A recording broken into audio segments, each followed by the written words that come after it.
Nagbati na ba kayo ng mami mo? Malungkot na ngumiti lang si Melanie sa tanong na iyon ni Janice. Hanggang ngayon, masama pa rin ang loob ng kanyang ina sa kanya. Hindi nito maintindihan na kahit stepbrother niya si Denver, posible pa rin na mahalin niya ito dahil hindi sila magkadugo. Sa kabila ng panluloko sa kanya ni Denver ay naawa siya rito nang saktan nito ng kanyang ina nang mahuli sila naghahalikan sa mismong kwarto niya. Nanatili lang si Denver na parang tuod na tanggap lang ng tanggap sa mga hampas, palo at sipa ng kanyang ina. Napilitan nitong umalis sa kanila. Tinanggap niya ang lahat ng pagmumura at galit ng kanyang ina. Wala siyang sinagot sa mga tanong nito kundi iling at tanong lang. Hindi siya sumubok na ipagtanggol ang relasyon nila ni Denver. Bakit pa? Alam na niya ang totoo. Siyempre, hindi naman pwedeng forever na kayong hindi magbabati ng mami mo. No choice ka dahil nanay mo siya. Si Denver kaya, sa tingin mo mapapatawad pa niya? I don't think so. Naku, paano na yan? Hindi na kayo magkakaroon ng happy ending. Siguro ganun talaga, sabi na lang niya. Ano ka ba naman, Melanie? Ngayon na nga lang na in love sa'yo ang isang taong gusto mo rin, tapos hindi mo man lang siya ipaglalaban? Kamuntik na niyang mabatukan si Janice. Kahit may katotohanan na sinabi nito, ay masakit pa rin pakinggan niyon. Lately, kailangan pa niyang mag-exert ng effort para lang mapansin siya at mahalin din ng lalaking gusto niya. Ganon ang ginagawa niya nung una kay Tonichi. Ganon din kay Winston. Nagkataon nga lang na naagaw ni Denver ang pansin niya mula kay Winston, kaya sa halip ay ito ang minahal niya. Alam mo, I really smell something fishy here. Dati-rati naman kapag gusto mo ang isang bagay na hindi gusto ng mami mo, hindi umuubra sa kanya.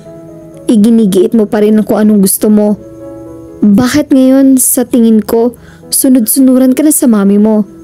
Ano bang nangyayari? Napabuntong hininga siya. Kasi Janice, medyo komplikado ang sitwasyon namin ni Denver. Dahil stepbrother mo siya? Hindi lang yun. Ano pa pala? Napakagatlabi siya para mapigilan ng pagsungaw ng lahat. Tuwing maaalala niya ang natutuklasan niya tungkol kina Denver at Shannon ay parang may libo-libong aspilin na tumutusok sa puso niya. Pwede bang sa akin na lang muna yun sa ngayon? Pinagmasdan siya nito. Pagkatapos ay tinapik siya sa balikat. Alright, kapag handa ka nang sabihin, just tell me, nandito lang ako para sa'yo. Salamat ha.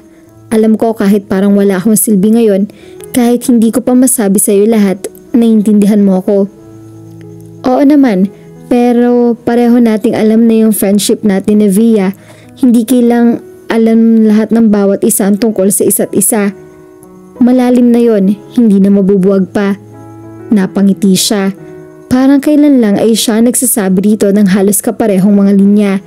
At tama ito, hindi na kailangang laging magsasabihan ng mga sikreto para masabing kaibigan nilang isa't isa. Respeto ang isa sa mahalagang ingredients ng pagkakaibigan nila. At sa kanila naman ni Denver, natuklasan niya nagkulang sa mahalagang sangkap na iyon ang kanilang naging relasyon. Dahil kung may respeto ito sa kanya, hindi na siya nito pa iibigin pa habang may relasyon nito sa ibang babae. Melanie, wait! Lalo niyang binilisan ang paglalakad niya sa halip na pansinin ang pagtawag ni Denver. Pauwi na siya noon galing opisina. Nag-aabang siya ng masasakyan nang mapansin niya na naroon ang sasakyan nito. Umalis siya sa lugar ng kanyang pinag-aabangan at lumakad palayo roon. Ngunit napansin siya nito kaya sinundan siya nito ng sasakyan nito sa kalsada. Nang makita niya magkasunod pa rin ang kotse nito ay lumiko siya sa isang arcade at lumusod sa kalsadang kasalungat ng pinanggagalingan niya. Ngunit umahon pala si Denver sa sasakyan nito at nasundan siya. Bumalik siya sa loob ng arcade at humalo siya sa maraming kabataang naglalaro doon. Nagtungo siya sa pinakasulok na bahagi ng arcade at sinikap niyang manatiling nakauklo upang hindi siya makita ni Denver. I just want us to talk. Napakislot siya sa pagkagulat.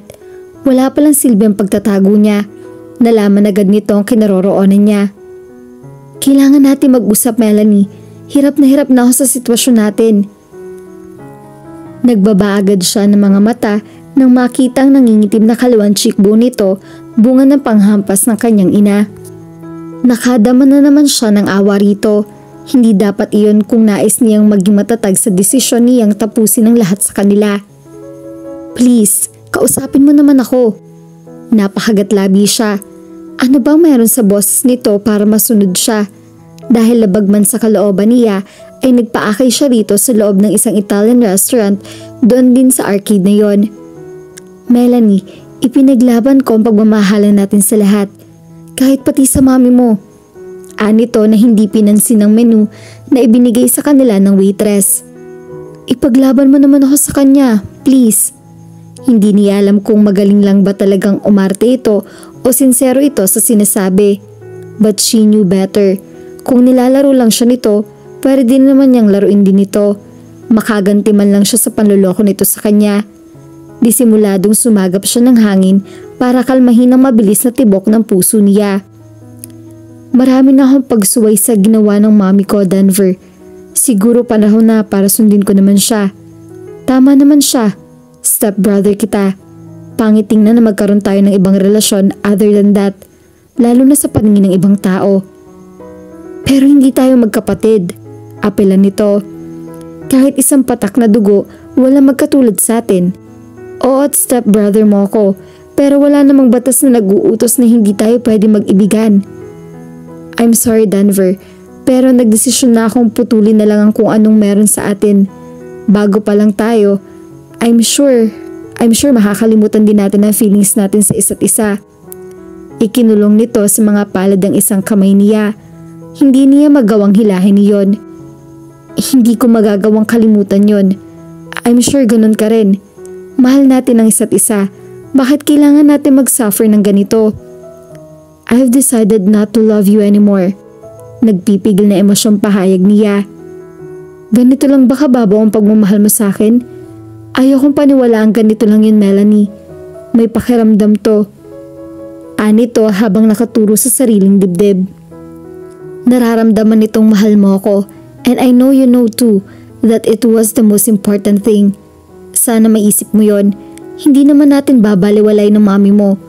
Unti-unti, ipapaunawa natin sa kanya na hindi natin pwedeng talikuran ang pagmamahala natin sa isa't isa hanggang dumating yung time na matanggap na niya tayo. Umiling siya. Hindi mo ako naiintindihan, Denver. I'm giving up. I'm giving you up. Ayoko na ng komplikasyon. And as far as my feelings for you are concerned, well, bago pa lang naman tayo, I'm sure I'll soon forget about you. About what we had. No. I'm sorry, Denver, but this is really goodbye. Marahas na hinila niya ang kamay niyang hawak pa rin ito. Mabilis na tinalikuran niya ito at tuloy-tuloy siyang lumabas ng restaurant. Pumara siya ng taxi. Doon niya pinalaya ang nagsisikip na dibdib niya. Umiyak siya ng umiyak. Wala ba kayong lakad ngayon ni Janice, Melanie? Nilingon ni Melanie ang kanyang ina. Dumidilim na noon. Tahimik niyang pinagmasdan ng mga ibong nagsisiuwian sa kanya-kanyang pugad. Naisip niya, kahit pala nagiging urbanized na ang bahaging iyon ng Binyan, ay marami pa ring ibon doon. Hindi niya maiwasang mainggit sa mga to. Oo nga't may bahay siya. May pugad ang pisikal niyang katawan. Ngunit ang puso ay biglang nawala ng pugad na mamhihimlayan. Dahil ang inaakala niyang pugad na mayroon siya ay katang-isip lang. Sa hindi tiyak na dahilan ng lalaki na katuwa niya sa nalokohin siya. Hindi tiyak na dahilan. Paano nga ba sumagi sa isip niya ang ideyang yon? Marami talagang uncertainties na nakapaloob sa relasyon nila ni Denver. Tulad ng hindi siya sigurado kung alam ba ni Shannon na may relasyon sila ng binata. Dahil kung alam nito, malamang na kinumpronta o inaway na siya nito. Isa pa, ang hindi siya tiyak ay kung ano ang motibo ni Denver kung bakit sila nito pinagsabay ni Shannon. Wala kaming lakad, Mami. Sagot niya. Nanatili pa rin siya sa tabi ng bintana. Marahil nagtataka lang ito dahil Sabado noon at madalas na nag-a-unwind siya kasama mga kaibigan kapag ganong araw. Sa halip, magkaroon lang siya ng manatili sa bahay. Anak, mahal mo ba talaga si Denver? Buntong hininga ang isinagot niya rito. Lumapit ito sa kanya at niyakap siya. Nagulat siya sa ginawa nito. Mula na magdalaga siya ay naging malayo na ang loob niya rito. Hindi siya yumayakap o humahalik dito. Ito man ay tila nag-aalangan na rin gawin niyon sa kanya. Kaya nakapagtatakang niyakap siya nito ngayon. Melanie, anak, mula nang palayasin ko rito si Denver, naging malulungkutin ka na. Alam kong iniisip mo na lagi na kitang pinagbibigyan na ikasasama ng loob mo. Pero anak, ayoko lang na pag-usapan kayo ng tao. Ako ang unang-unang masasaktan kapag pagpepiestahan kayo ng mga matatabil na dila. It's okay, Mom. Sinusubukan ko ng kalimutan si Denver. Kumilos siya upang kumalas na sa pagkakayakap nito. Anak, tumalikod na siya rito. Mabigat na mabigat pa rin ang dibdib niya. Pagising niya kinabukasan, gulat na gulat siya dahil nasa bahay nila si Denver. Kausap nito ang kanyang ina. Natulos siya sa kanyang kinatatayuan. Melanie, mabuti at gising ka na, sabi ng kanyang ina. Halika, gusto kong pareho ninyong marinig ang sasabihin ko. Kinakabahang lumapit siya sa mga ito. Sinikap niyang hindi matuon sa mga mata ni Denver ang tingin niya. Isang bahagi ng isip niya ay gustong sugurin nito ng yakap. Ramdam niya na hindi nito inaalis sa mga mata sa kanya. Bigo ako na paglapitin kayo bilang magkapatid, wika ng kanyang ina. At ikaw, Melanie, through the years, lalo kang lumalayo sa ikalawang pamilya ko. I admit, nashock ako na malamang nagkaroon kayo na relasyon ni Denver. Pinaghiwalay ko kayo. Nasaktan pa kita, Denver, and I'm so sorry. Ayokong gawin yon but property dictates that I do it. Hindi tama magkaroon kayo ng relasyon maliban sa pagiging magkapatid. Pero nakikita kong pareho kayong nahihirapan. Pareho kayong hindi masaya. At mas nasasaktan ako ron. Sumagap ng hangin na tila mas mahirap pa para dito na sundin ang sasabihin. Tama ka sa katwiran mo, Denver. Hindi kayo magkadugo. So I've decided, hindi na baling pag-usapan kayo ng mga tao, ang mahalaga maging masaya kayo at muling magkasundo. Right now, ibinibigay ko sa inyong dalawang basbas ko. Kung gusto nyo magbalikan, pumapayag na ako. At gusto nyo nang magpakasal in the future, hindi ako hahadlang sa inyo. Sukat doon ay nasugod ng yakap ni Denver ang ina ni Melanie. Thank you po, Tita Pressy. Thank you so much. Namamasa pa sa luha ang mga mata ng kanyang ina nang magkalas sa mga ito. Ngayon, iiwan ko muna kayo para makapag-usap kayo ng maayos. Gusto niyang sumunod sa kanyang ina at magkanlong dito dahil alam niyang dumating na ang oras para sa huling komprontasyon nila ni Denver. Ngunit nakaalis na ito at lahat ay nakatayo pa rin siya sa kinaroroonan niya. What's wrong, Maren? Aren't you happy? Malaya na tayo. Pwede ka nang mag-propose sa akin. Ngiting-ngiting sabi nito at nagawa pa magbiro. Hinawakan pa nito ang kamay niya at ginihan siya umupo sa sofa. Binawi agad niya ang kamay niya rito. May blessing na ni Mama Pressy if ever na magpapakasal tayo. Pero Denver, tulad ng nasabi ko, pinuputol ko na ang relasyon natin. Ayoko na. Napalis ang ngiti nito. Napalitan niyo ng pagtutol na takot. But why? Don't you love me anymore? Kung sasabihin mong hindi mo na ako mahal, hindi mo ako mapapaniwala. Nangilid ang luha sa mga mata niya. Iyon na nga masakit dun eh. Sinasabi pa rin ng puso ko na mahal kita, na kahit ayaw ko na at hindi ko ito pwedeng sundin dahil hindi ka dapat mahalin, Denver. I can't continue loving a person who has been cheating on me from the very beginning. Napatayo ito at tila na shock. Kailan kita niloko, Melanie? I've been faithful to you. I love you then. I still love you and I will continue loving you for the rest of my life. Tumingin siya ng diretso sa mga mata nito. Sinungaling, nakita ko ang pictures nyo ni Shannon sa klinik nyo. And those pictures did tell the truth. Ang galing mo rin, nagawa mong pagsabayin kami. Alam ba niyang pinagsabay mo kami? Namutla ito at awang mga labing na pamata sa kanya. Inilabas si Melanie ang lahat ng mga sapatos niyang nasa shoe rack. Naisipan niyang linisin na lang ang taguan ng mga sapatos niya sa halip na maglibang sa labas. Ayaw muna yung mag-isip. Nagtatalo kasi ang isip at puso niya kung anong dapat niyang gawin. Nang nakaraang araw, Paglabas niya ng opisina ay nadatnan niyang naghihintay sa labas ng kanilang office sa building si Shannon. Dala-dala nito ang photo album na pinakaalaman niyang buklatin noon. Gusto raw siya nito makausap. Ayaw sana niyang kausapin ito. Hindi siya komportable at hindi pa siya handang balikan na naman ang sakit na nararamdaman niya pagkatapos niyang makita ang mga larawan nito at ni Denver. Ngunit hindi raw makakapaghintay ang sasabihin nito sa kanya. Nasabi raw dito ni Denver na pinaghihinalaan niya may relasyon ng mga ito base sa mga larawang nasa photo album nito. Hindi raw totoong ibinibintang niyang bagaman totoong nag-post sa mga ito sa mga larawang iyon. Isang palabas lang daw ang lahat. Gusto lang daw nitong isipin ng istriktong ama nito na may relasyon nito at si Denver. May karelasyon daw si ito na lesbian. Tutol daw roon ang ama nito at binantaan itong itatakwil kung magpapatuloy ito sa relasyong iyon. Noong mga panahong iyon, hindi pa raw ito handang makipagkasira sa relasyon nito sa kapwa nito babae. Kaya nakiusap daw ito kay Denver na gawin ang post na iyon para lang iligaw ang ama nito. Talaga raw magkaibigan lang ito at si Denver. Para na nga raw magkapatid ng turingan ng mga ito dahil sa tagal ng pagkakaibigan. Hindi raw nito matitiis na makitang nahihirapan si Denver dahil sa kagagawa nito. Kaya raw nagpasya ito na ituwid ang pagkakamali nito at kausapin siya upang ipagtapat ang totoo. Kaya nga na nagdaang gabi, pagulong-gulo pa ang isip nito. Sinasabi ng puso niya na paniwalaan niya mga ipinapagtapat ni Shannon. Sinasabi naman ng isip niya na kinasasabot lang ito ni Denver para patuloy siyang linlangin. Nangiahon niya sa rack ang sandals niya na naging dahilan upang magkalapit sila ni Denver ay napansin niya ang papel sa ilalim niyon. Napailing siya nang mabasa ang note doon ng binata na nagsasabing hindi na muna siya dapat lumabas dahil baka mabinat siya. By order, Mang Kepweng. Anas niya nang basahin ang huling linya ng note.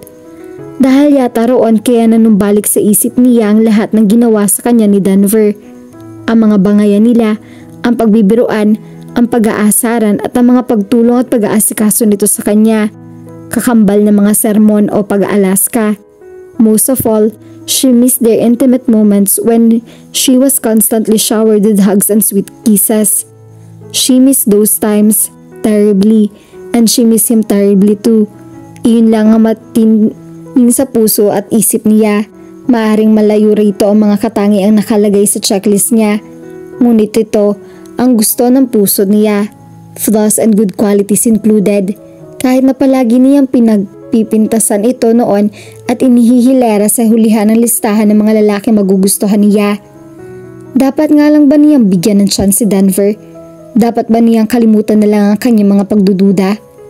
Ibinalik niya sa rack ang lahat ng mga sapatos maliban lang sa sandals. Manong, sigurado po ba kayo na ito ang bahay ni Denver Agoncillo? Tanong ni Melanie sa driver ng tricycle na sinasakyan niya. Inihinto siya nito sa harap ng isang marangyang mansyon. Abay oo naman Ning, paslik pang bata yan si Denver, kilala ko na. Naging katiwala pa ng si Senyor Conrado sa rancho nila ang bayo ko at karamihan ng mga kamag-anak ko rito sa planta nila nagtatrabaho. Rancho? Planta? Hindi siya makapaniwala na may mayaman pala itong si Denver. Sa iilang pagkakataon na nakita niya si Conrado Agoncillo nung nabubuhay pa ay simple lang itong gumayak. At natatandaan niyang isang 1993 model ng GM Station Wagon ang isang sasakyang nakita niyang dinadala nito tuwing dumadalaw ang mga ito sa kanya. Walang nasabi noon ng kanyang ina na ganun kayaman ng mga Agoncillo. Ngayon, kailangan na niyang i-rule out ang posibilidad na kayamanan lang niya ang habol ni Denver sa kanya. Kumpara dito ay mahirap lang pala siya. Nanlumo siya, naisubsob niya ang mukha sa mga palad niya. Higit kailanman, noon niya naisip na wala pala siyang mukhang may haharap kay Denver. Baka ito pa mag-isip na kayamanan lang nito ang habol niya. Neng, ikaw ba'y bababa ko na o pabalik na lang kita sa terminal? Sasagot na sana siya, ngunit may tinig na sumagot sa tricycle driver. Hindi niyo po siya ibabalik, Tatay Godoy. Dahil dito na po siya titira mula ngayon. Her head jerked upwards. Napaawang mga labi niya nang masalubong ng tingin niya ang pilyong mga mata ni Denver. Sinasabi ko na nga ba, hindi mo kayang resist ang alindog ko. Mabuti na lang pala naisipan ko magpahabol sa rito. Hinawakan nito ang braso niya at iginiya siyang umibis mula sa tricycle. Bibig mo, nakabuka. Baka isipin nung nag-aanyayan na yan. Nahinto na ang sinasabi nito nang magsimulang malaglag ang mga luha niya. Akmang yayakapin siya nito ngunit umatras siya. Wag, Denver. I'm not worthy of whatever it is you felt for me. Kung alam mo lang kung ano mga pangit na iniisip ko sa'yo, kaya ako nagdesisyon na makipaghiwalay. Baka hindi mo na ako kausapin pa kahit kailan. Pinagbasdan lang muna siya nito kasabay ng purong ngiti. I love you. Anito sa mahina ngunit malinaw na tinig. Noon pa, pinipigilan ko lang dahil sa mga dahilang binanggit ng mami mo. Yung mga pang-aalas ko sa'yo, sinasadya ko yon. Lagi kong sinasabi nun sa sarili ko na siguro kung lagi kitang iinisin, gagalitin, kung lagi kong papapansin ng mga pangit sa'yo, katagalan mawawala rin ang initial attraction ko sa'yo. Pero mali pala ako. Even if I wasn't saying anything, my heart was shouting out love that I thought you wouldn't ever bother to hear. Ang laki niyang hangal. Bakit ba mas nakinig siya sa mga maling bintang niya rito kaysa pakinggan, tingnan at i-analyze ang lahat ng mga ipinapakita at ginagawa nito sa kanya? Denver, pakinggan mo ako. Ang dami-dami kong pagkakamali sa iyo at sa pamilya mo. Nagtanim ako ng galit sa inyo at... Shh! Inilipat nito ang isang daliri sa bibig niya. What's past is past. Wala nang halaga yon. At ang sinasabi mo ngayon na may pangit kang iniisip tungkol sa akin at sa pamilya ko, hindi na mahalaga yon. Ang importante, napatunayan mong mali ang iniisip mong yon. At alam kong wala ka ng galit dyan sa puso mo para sa amin. Would you like to ask why I was sure of it? Why? Because you were able to love me, that's why. Ngiting-ngiting sabi nito. Pero, ito lang ang gusto kong sagutin mo. Mahal mo pa ba ako? Oo. Tuwang-tuwang pinangkon siya nito sa papasok ng gate ng mansyon. Noon lang niya napansin na sa gilid pala lang ng kalsada na ganap ang reconciliation nila ang dalawa. Mabuti na lang at walang ganun tao ron. At mahal kita, so wala nang problema. Now, gusto kong patunayan niyo na walang iistorbo sa atin at wala mang matang manonood. Okay ba sa'yo yun, Miss Cinderella de Calabasa? Natawa na siya. Bilang gante, kinawit niya mga kamay niya sa leeg nito. Okay na okay, Mang Kepweng. Nagsalo ang mga halakhak nila hanggang na makapasok na sila sa kabahayan. Tama nga ito, ang pagmamahalan nila ang higit na mahalaga. Dumaan ang ilang buwan pa at nagpakasal silang dalawa. Naging masaya ang kanilang pagsasama at suportado rin sila ng kanilang ina. Nabigyan sila ng 2 anak at namuhay ng masaya at payapa. At dito na po nagtatapos ang kwentong pag-ibig nila Denver at Melanie. At lagi po nating tatandaan at sa tamang panahon may isang tao magpapatunay sa iyo kung bakit ka para sa kanya at kung bakit hindi ka para sa iba. Sana po ay may nakuha kayong aral at inspirasyon sa kanilang pag-iibigan. At muli po ay samahan at suportahan niyo po ako sa mga kwentong pag-ibig na ibabahagi ko sa inyo. Maraming salamat po. God bless at ingat tayong lahat.